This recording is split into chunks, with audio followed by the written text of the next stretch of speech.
सालों तक मंदिर की एक दीवार अधूरी रही, क्योंकि उसकी कहानी अभी बाकी थी। विवान, जिसे रंगों से बेहद प्यार था, जब बाकी बच्चे खेलते थे तब विवान मंदिर के बाहर बैठकर चित्र बनाया करता था। मंदिर के पुजारी रोज उसे देखा करते थे। धीरे धीरे उन्हें एहसास होने लगा कि ये साधारण लड़का नहीं है।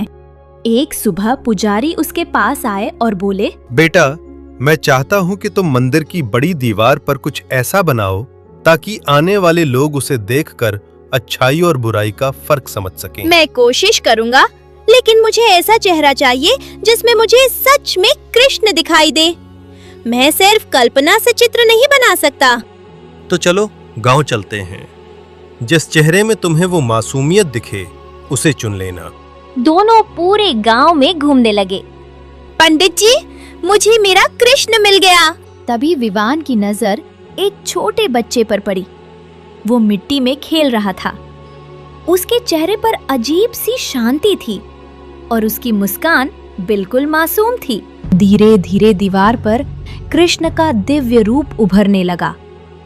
लोग दूर दूर से उस अधूरी तस्वीर को देखने आने लगे। वे चुपचाप खड़े होकर उसे देखते और उनके मन को एक अजीब सी शांति महसूस होती, जैसे सच में भगवान कृष्ण वहां मौजूद हो। लेकिन तभी विवान की जिंदगी बदल गई। शहर की एक बड़ी आर्ट कंपनी ने उसकी पेंटिंग्स देखी और उसे काम का प्रस्ताव दिया। विवान गांव छोड़कर शहर चला गया। वक्त गुजरता गया। विवान की कला पूरी दुनिया में मशहूर हो गई। उसकी प्रदर्शनियां विदेशों में लगने लगीं। उसकी तस्वीरें मैगजीन के कवर पर छपने लगीं और बड़े बड़े लोग उसकी तारीफ करने लगे। उसने नाम, पैसा और शोहरत सब हासिल कर लिया। भीड़ में खड़े होकर उसे अचानक अपने अंदर खालीपन महसूस हुआ और उसे मंदिर की अधूरी दीवार याद आ गई। कई साल बाद वो अपने गांव लौट आया। मंदिर अब पहले जैसा चमकदार नहीं रहा था। पुजारी भी बूढ़े हो चुके थे, मगर उन्होंने विवान को देखते ही पहचान लिया। मुझे पता था एक दिन तुम जरूर लौटोगे। विवान मंदिर के अंदर गया। दीवार अब भी वैसी ही थी। कृष्ण का चित्र अधूरा खड़ा था, जैसे सालों से उसका इंतजार कर रहा हो। अब मुझे इसका दूसरा हिस्सा बनाना है, लेकिन उसके लिए मुझे ऐसा चेहरा चाहिए जिसमें अंधकार दिखाई दे। पुजारी उसे गांव में लेकर घूमे, लेकिन विवान को कोई ऐसा चेहरा नहीं मिला।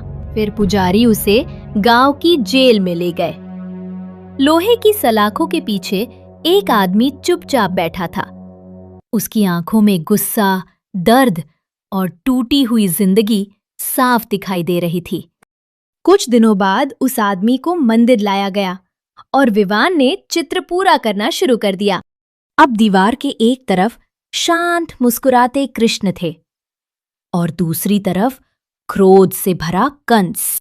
लेकिन तभी विवान ने देखा, जिस आदमी को देखकर उसने कंस बनाया था, उसकी आंखों से आंसू बह रहे थे। तुम दुखी क्यों हो? तुम्हारे चेहरे ने तो इस चित्र को पूरा कर दिया।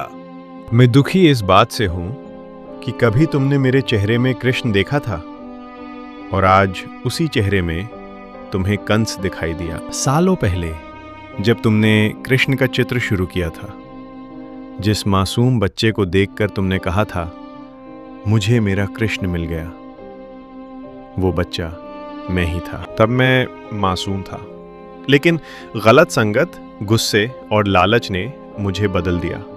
चेहरा वही रहा, बस कर्म बदल गए। विवान लंबे समय तक उस दीवार को देखता रहा, जहां एक ही इंसान के दो रूप बने थे। हर इंसान के अंदर अच्छाई और बुराई दोनों होती हैं। हमारे कर्म, फैसले और संगत तय करते हैं कि हमारे अंदर कौन सा रूप मजबूत बनेगा।